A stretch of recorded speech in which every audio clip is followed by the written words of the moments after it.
സംസ്ഥാനത്തെ മഴ മുന്നറിയിപ്പിൽ മാറ്റങ്ങളുണ്ട്. ആലപ്പുഴയിലും റെഡ് അലർട്ട് പ്രഖ്യാപിച്ചു. ആലപ്പുഴയ്ക്ക് പുറമെ കോട്ടയം, ഇടുക്കി, പത്തനംതിട്ട ജില്ലകളിൽ റെഡ് അലർട്ട് തുടരും. 3 ദിവസത്തേക്കാണ് റെഡ് അലർട്ട്. എറണാകുളം, കൊല്ലം, തിരുവനന്തപുരം ജില്ലകളിൽ ഓറഞ്ച് അലർട്ടാണ്. വിവരങ്ങളുമായി രശ്മി കാർത്തിക ചേരുന്നു. രശ്മി, ഈ മഴ മുന്നറിയിപ്പുകളിലെ മാറ്റങ്ങൾ എങ്ങനെയാണ്? ലക്ഷ്മി, 3 ജില്ലകളിലാണ് റെഡ് അലർട്ട് പുറപ്പെടുവിച്ചിരുന്നത്. ആ മഴ മുന്നറിയിപ്പിൽ ഇപ്പോൾ മാറ്റം ഉണ്ട്. ആലപ്പുഴ ജില്ലയിൽ കൂടി റെഡ് അലർട്ട് പ്രഖ്യാപിച്ചിരിക്കുകയാണ്. ആലപ്പുഴ, കോട്ടയം, ഇടുക്കി, പത്തനംതിട്ട ജില്ലകളിലാണ് റെഡ് അലർട്ട്. അതും വരുന്ന 3 ദിവസങ്ങളിൽ ഈ ജില്ലകളിൽ റെഡ് അലർട്ട് ആണെന്നുള്ളതാണ് കാലാവസ്ഥാ നിരീക്ഷണ കേന്ദ്രത്തിന്റെ മുന്നറിയിപ്പിൽ പറയുന്നത്. എറണാകുളം, കൊല്ലം, തിരുവനന്തപുരം ജില്ലകളിൽ ഓറഞ്ച് ജാഗ്രതാ നിർദ്ദേശവും നൽകിയിട്ടുണ്ട്.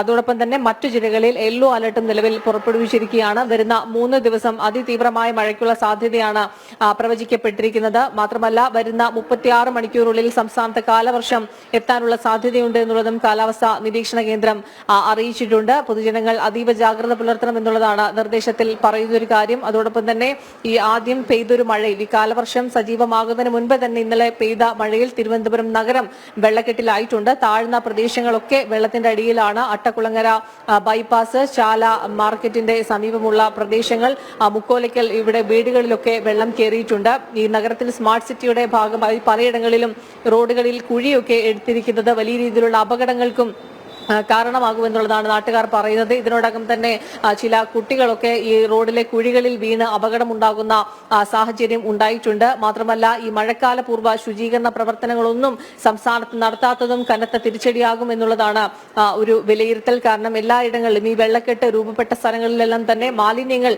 വലിയ രീതിയിൽ കുമിഞ്ഞ് കൂടിയിട്ടുണ്ട്. ഇത് പകർച്ചവ്യാധികൾ പെരുകുന്നതിന് കാരണമാകുമെന്ന് ആരോഗ്യ വിദഗ്ധരും ചൂണ്ടിക്കാട്ടുന്നുണ്ട്. മഞ്ഞപ്പിത്തം, എലിപ്പനി ഉൾപ്പെടെയുള്ള, ഡെങ്കിപ്പനി ഉൾപ്പെടെയുള്ള രോഗങ്ങൾ ക്രമാതീതമായി വർദ്ധിക്കാനുള്ള ഒരു സാധ്യതയാണ് മുന്നിൽ കാണേണ്ടത്. കാരണം ഈ മഴക്കാലത്തിന് മുൻപ് തന്നെ തദ്ദേശ വകുപ്പിന്റെയൊക്കെ നേതൃത്വത്തിൽ മഴക്കാല പൂർവ്വ ശുചീകരണ പ്രവർത്തനങ്ങൾ നടത്തേണ്ടിയിരുന്നു. പക്ഷേ അത്തരത്തിലുള്ള യാതൊരു പ്രവർത്തനങ്ങളും നടത്താതിരിക്കുന്നത് വലിയ രീതിയിൽ ഗുരുതരമായിട്ടുള്ള പകർച്ചവ്യാധി വ്യാപനത്തിനും കാരണമായേക്കും. മാത്രമല്ല, ഈ മഴക്കാലം മുന്നിൽ കണ്ടുകൊണ്ട് തിരുവനന്തപുരം നഗരത്തിലെ സ്മാർട്ട് സിറ്റി റോഡുകളുടെ നിർമ്മാണമൊക്കെ വേഗത്തിലാക്കേണ്ടിയിരുന്നു. പക്ഷേ അതൊക്കെ പാതി വഴിയിലാണ്.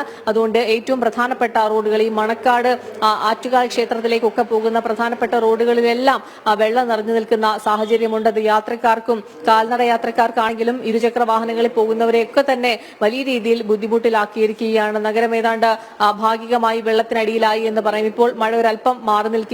തിരുവനന്തപുരത്ത് ഓറഞ്ച് ജാഗ്രതാ നിർദ്ദേശമാണ് നിലവിൽ നൽകിയിരിക്കുന്നത്. വൈകുന്നേരത്തോടുകൂടി മഴ സജീവമാകും എന്നുള്ളതാണ് ഈ മുന്നറിയിപ്പിൽ പറയുന്നതൊപ്പം ഇടിമിന്നൽ ജാഗ്രതാ നിർദ്ദേശവും നൽകിയിട്ടുണ്ട്. തീരപ്രദേശങ്ങളിൽ താമസിക്കുന്നവരും മലയോര നിവാസികളൊക്കെ ജാഗ്രത പുലർത്തണം എന്നുള്ളതാണ് കാലാവസ്ഥാ നിരീക്ഷണ കേന്ദ്രത്തിന്റെ മുന്നറിയിപ്പിൽ പറയുന്നത്. പ്രത്യേകിച്ച് 3 ദിവസത്തേക്കാണ് ഈ റെഡ് അലർട്ട് ആലപ്പുഴ, പത്തനംതിട്ട ഉൾപ്പെടെയുള്ള ജില്ലകളിൽ നൽകിയിരിക്കുന്നത്. ലക്ഷ്മി.